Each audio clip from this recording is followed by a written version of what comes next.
Hello everybody, CW here. I want to show you a tool for sizing that I partially made and partially had made to utilize a bunch of sizers that I already had. And if you've been a bullet caster for a while, you've used or you have a Lyman 45 or a 450 or a 4500 or an RCBS or a Star bullet sizer and luber. It kind of looks like a press. It has a lube you put in it, and every time you pull the handle, you put a bullet in. Every time you pull the handle, it pushes a bullet through a sizer, which happens to be that right over there. And grease goes in through these holes in the side, and it lubes your bullet. This is like a follower, and it goes down inside and it comes back out as you size the bullet. And it sizes the bullet with this sleeve. This part here, this hole is cut to that specific size, and the lube comes in from the sides. And again, this is just a follower, it goes back and forth, and it lubes and sizes your bullet. Well, these are not cheap. You know, these can run you a pretty penny. They're not like the push-through sizers that we find today for 10 bucks, you know. These can be 30 bucks a piece. And they size over their full length, where a lot of the sizers that are push-through are just a little bitty ring or just maybe 1/8 of an inch or 1/4 of an inch of sizing. This has got this much sizing. So it's a little bit different design. And like I said, I already had a bunch of them because I've been doing this, you know, quite a while, and a lot of people have. So seeing what Lee did with their push-through sizers, I got the idea, why don't I make up a die that'll accept these the same way the Lyman, I mean the Lee APP, for instance, accepts a sizing die. Now theirs goes in and gets a set screw. Mine goes in and gets a bolt, a nut, whatever you want to call it, that squishes down from the top, and it's big enough that it allows the bullet to pass through. And then I had wrench flats put on it in case I wanted to tighten it in for some reason. And then I had the threads taken off so that it would accept a Lee container to catch bullets if I wanted to do it that way. And then I had to make up some pushers, because this is just a follower. I had to make up pushers, something that would go and push it all the way through that long sizing length.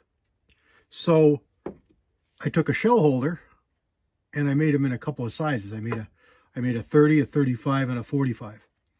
And my buddy hardened these, or got me hardened rods. And then I turned it down until it just fit in the shell holder, and then seated it in. And now it's in there permanent. You could probably drive it out with a pin, but with a punch, but for all intent and purposes, it's perfect. It's in there. And I wanted it, you know, dead straight, so that when you size, push it up and down, you didn't have any problems. So on these over here, I took shell holders and I got hardened pins, and I held them square and straight, and then I welded it. So these are welded in 45 and 35. So we're going to use the 35 pin for this sizing that I have to do, which is 375. So I'm going to use it on a regular reloading press. So let me reset you up in front of the Pacific over here, and I'll show you how this works. Okay, so this thread's down from the top. It leaves the turned portion sticking up with so the Lee thing can slide on top should you want to use it. I haven't been using it because I just do it slower. Then you put your pusher in from the bottom, and then you put your bullet on top. And you can see some of the drawback here because of the size. So a tall press works really good. This one here is just barely enough. I don't use this so much anymore because I've been buying the NOE sizers and converting over, getting away from this. In the beginning, I didn't really want to spend the money because I had already spent a pile of money on these sizers for the 450, and I wanted to use them. One of the drawbacks of sizing with this is that you really need to lube your bullets because the Lee uses a very, very narrow band. Very, very, very narrow. It's, I venture to say it's probably 30 or 40 thousandths, 50 thousandths at most. And you can know that when you use it. If you're pushing a big fat bullet through it, you'll feel it when it goes over the grease grooves. You'll feel it in your handle. And you feel that because the band that's sizing is so skinny and narrow.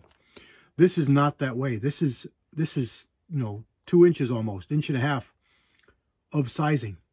So it's got a lot more resistance. So a little bit of lube goes a long way. And I'm sure you've seen this trick. You just get yourself a Ziploc bag and you get your case lube. This is just some Royal. I tried this. Somebody said it smelled really good. Give it a try. It works good. And it does work good. And it does smell pretty. I think it's mostly lanolin and alcohol with some kind of a scent in it. It says smooth as butter and sweet as honey. It's no more expensive than anybody else. It's probably just as good as lanolin and alcohol. So there's my spiel on that. Anyway, so just squirt a couple times in the bag and just tumble your bullets around, and it'll pick up just enough lube so you won't have any problems. Or so you shouldn't have any problems. So I'm going to do this right on camera here. And if we're going to stick one, we're going to stick it right here, and you're going to see it because I'll leave it right in the video. So here we go. This is a Lee 250, 375 250 bullet. We're going to stick it up in here, put it on top of the pin. There it goes. A lot more resistance than you get with the Lee. But there we go. You see a little bit of crunch on it. That's because it hasn't been completely cleaned out. It's got a little bit of lube left in it. But it's a perfectly sized bullet. Stick it up in there. Pull the handle. There's your bullet.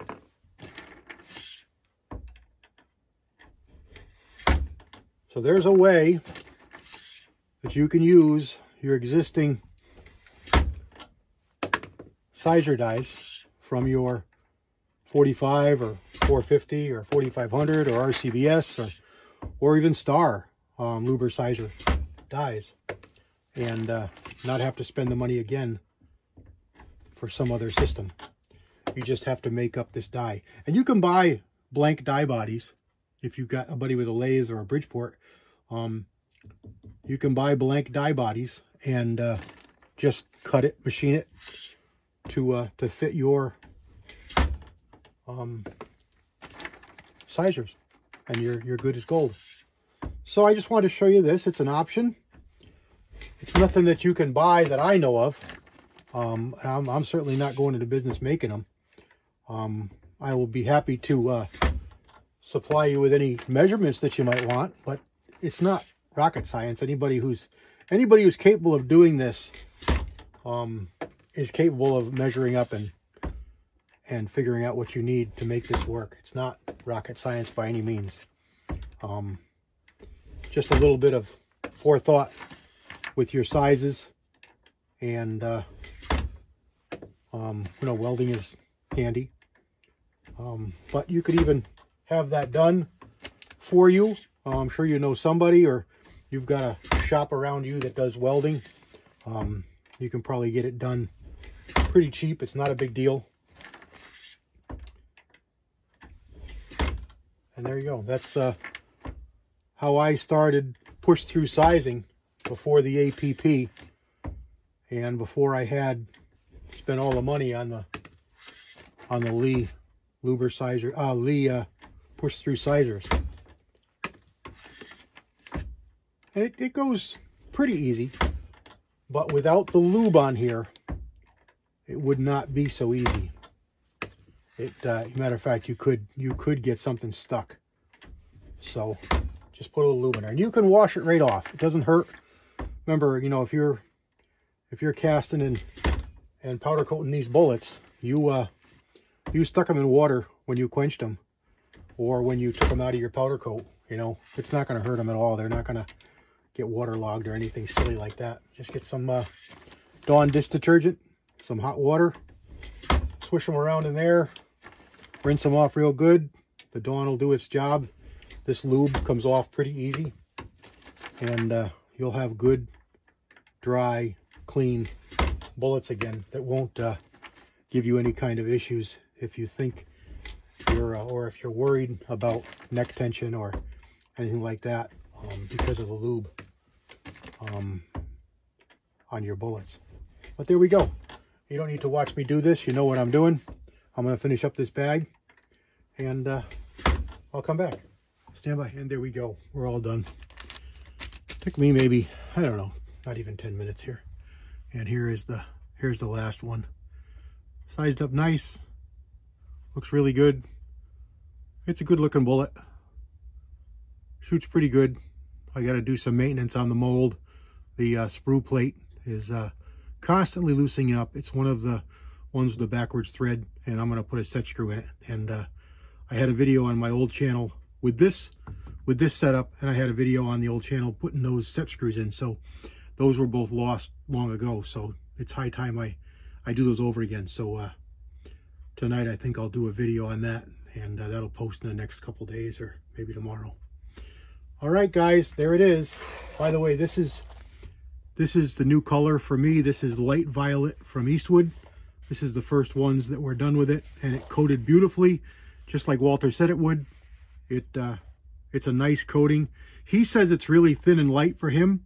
I didn't find it really much different than any other Eastwood. Maybe a little bit thinner than some Eastwoods, but I like it. It'll definitely be a color that I'll use. It's a good looking color. It's almost a magenta color. It comes across in my screen as very pink, but it's really not. It's in person you can tell it is exactly that, a light violet.